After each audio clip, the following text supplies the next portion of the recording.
So the part of the deed that is under the heading Toitū Te Whenua is, one, recognises that whenua is important to us. It's a basic proviso, and we've anchored that into the Toitū Te Whenua aspect of the settlement. And then there's sites to be returned, like land to be returned to Apanui as part of the redress. Now, Apanui didn't suffer a lot of raupatu in regards to land because of the lack of access and the remoteness of our tribal territory. And so we don't have a lot of land for the Crown to give back because we've maintained the majority of our tribal lands inside our Hapū land holdings. But there are 12 sites to be returned to Te Whānau Apanui as part of a cultural redress package. Like I said, they relate to, or each bit of land is obviously within a Hapū territory, so they relate to each of the Hapū. Some sites will transfer back in their totality, like fee simple title, so that they come back unencumbered and with the highest type of colonial title you can get over a piece of land. There's other sites that will come back with some conditions attached, and that's not through lack of trying. We've tried to get all the conditions taken off as much as possible, but we've also taken the position that in the circumstances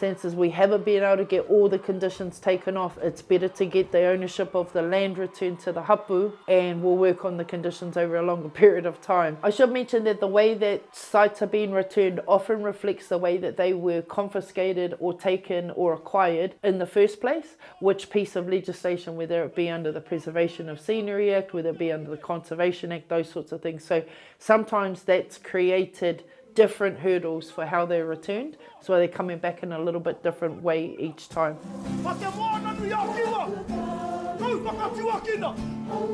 Sites that are transferring back to Te Whānau Apanui as scenic reserves are the sites known as Hawaii Site A and Tokata. Sites that are returning to Whānau Apanui as recreational reserves are Maraitai or Mile Bay, Oroaiti Beach, Tāheke, and what is known as the Waiho Beach Recreational Reserve. Those recreational reserves will have some conditions around public access continuing attached to them. The Hapū that are affected have normally been informed of that along the way. Sites transferring to Te Whānau Apanui as historic reserves include what is known as Whanarua Bay Site B. Sites that are transferring to Te Whānau Apanui as local purpose reserves, Whangaprawa Beach property, so there's a stretch at Whangaprawa along the beach, and what is known as Hawaii Site B. Sites that are transferring to Te Whānau Apanui in fee simple, so in total full ownership without conditions attached, are the properties known as Whanarua Bay Site A, the site known as Otama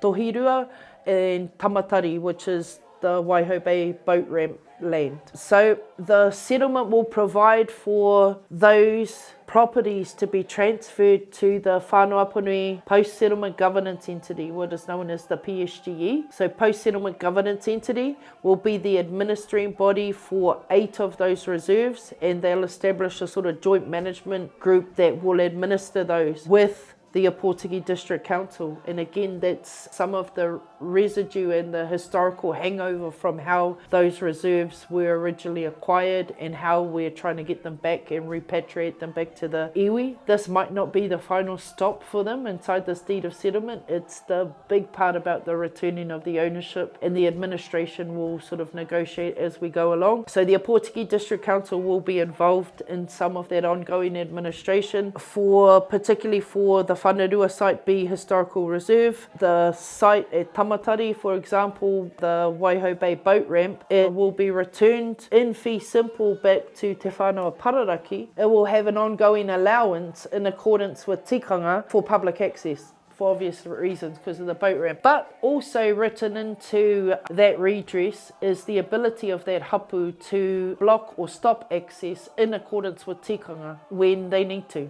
For example, a rāhui or for other reasons. So there's a notification process and some mechanics that are built into that, but that's seen as an expression of the mana of Te Whānau Pararaki to continue to allow public access, but also to manage that in accordance with their tikanga.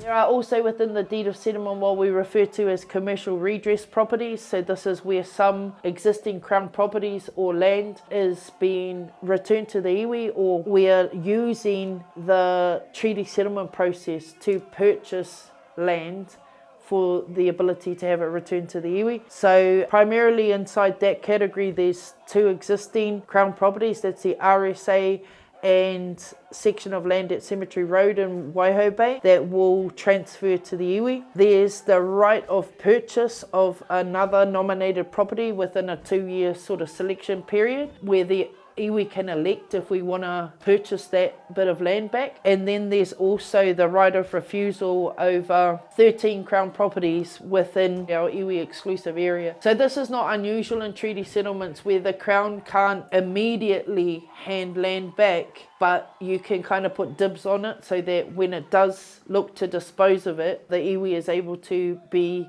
the preferred purchaser to repatriate that land back into the tribal estate. So there's, inside this commercial redress properties aspect of the deed, there's first right of refusal over 13 properties that could come up in the future that we get to, the iwi get to say if we want to purchase them before they kind of go out to market.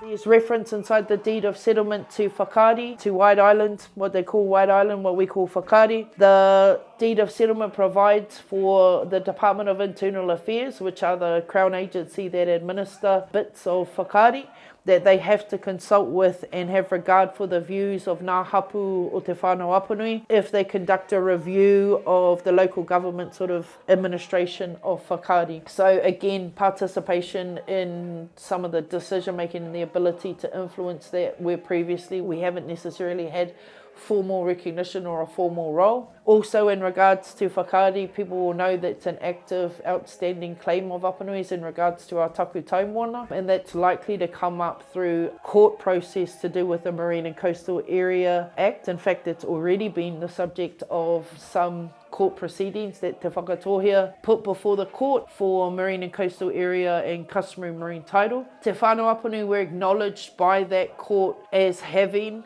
some priority rights in regards to whakaari as consistent with our tribal narrative, and particularly the rights as they're asserted by Te Whānau Tēnā.